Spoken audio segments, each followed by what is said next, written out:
All right, so we're going to go over our FUGI factors. There we go.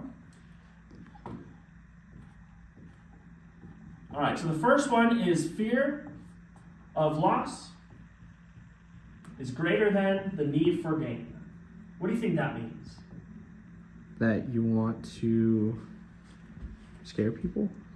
Okay, not quite. We don't want to scare people, right? But so it's the fear of missing out on the opportunity to help out a kid is greater than their actual need to help out a kid. So an example that'll help explain this, right?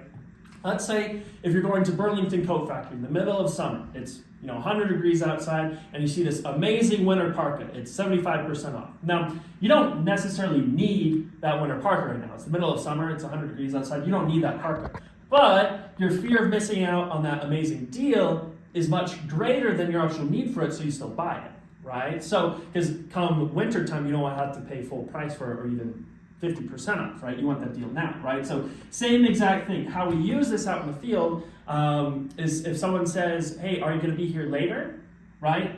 Are you going to be here another day? Like, oh, actually, I don't know. I'm only going to be out here for another 15, 20 minutes or so. Can you help out real quick? It takes like 30 seconds, right? So it's getting them to understand that it's their fear of missing out on their opportunity to help out a kid is greater than their actual need to help out a kid. So if someone asks, oh, are you going to be here tomorrow? You don't just say, yeah.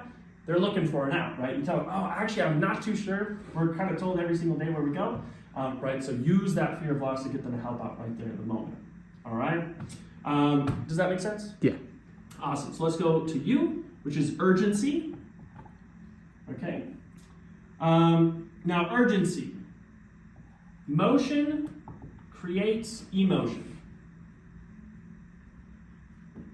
right? Motion creates emotion.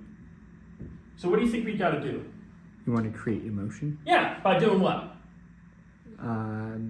Like having motion. Motion, right? So we got to move, right? Got to move out there, right? That's going to show passion, right? So it shows passion,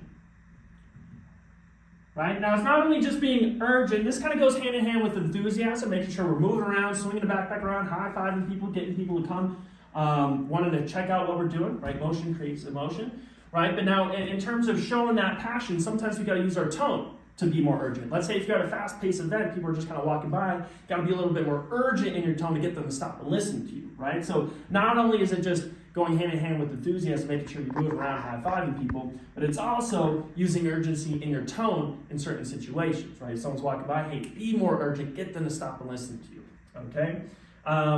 Any question for that one? No. All right, so let's go to G, just greed factor. Okay, so the greed factor. People want what others have.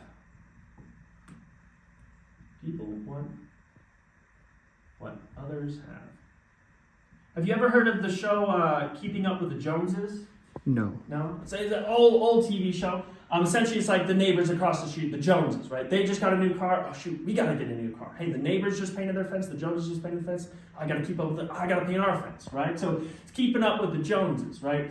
How we use this, right? Let's say, for instance, the 5 too many. Hey, Susan helped out early, which is super awesome. Can you help out those 5 kids today? Right? You're making it a normal thing, like a one-on-one. Hey, that's just what most people do. That's just $50. Is that something you could do today? Right? You're making it a normal thing. People want what others have, right? So use the Jones effect.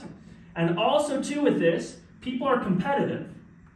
People are competitive as well, too. So I'm going to write a little thing over here. It's going to say, Sally did 2, want 5.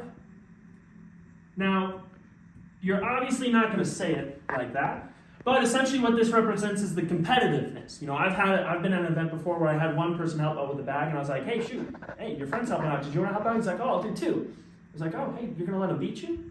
Right? So I kind of pinned them against each other. Well, they walked themselves up to where they both did 5 too many. They're like, all right, we'll tie. We'll each do the 5.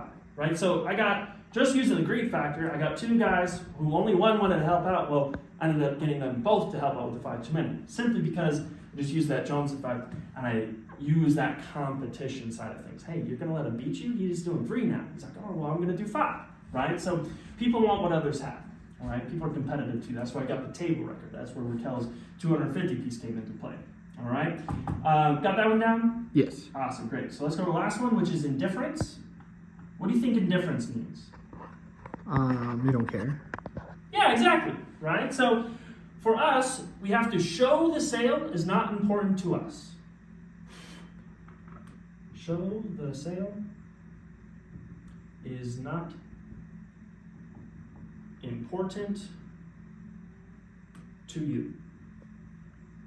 Right? Show the sale is not important to you. Right? How do we do this? What do we normally say if someone says, no, I can't help out? No worries. Exactly, right? No worries. Right? Now, indifference isn't just to show the customer that we don't care, right? That leads them to wanting to come back a lot of times. We're like, hey, no worries, have a great rest of your day. Right? I've had so many times where people just come right back around. Now, it's actually making it not important for you. This is how we protect our attitude. Indifference is everything, right? We have to show the sale is not important to us, but we have to believe that the sale is not important to us, right? So it's not like, no worries, have a good day. It's, hey, no worries, have a good one, right? So it's showing that sale is not important to us. That's how we can get people to come back and help out. But it's also really how we protect our attitude throughout the whole day. Okay, but these are the FUGI factors. Got any questions on it? No. Got it all down? Yeah.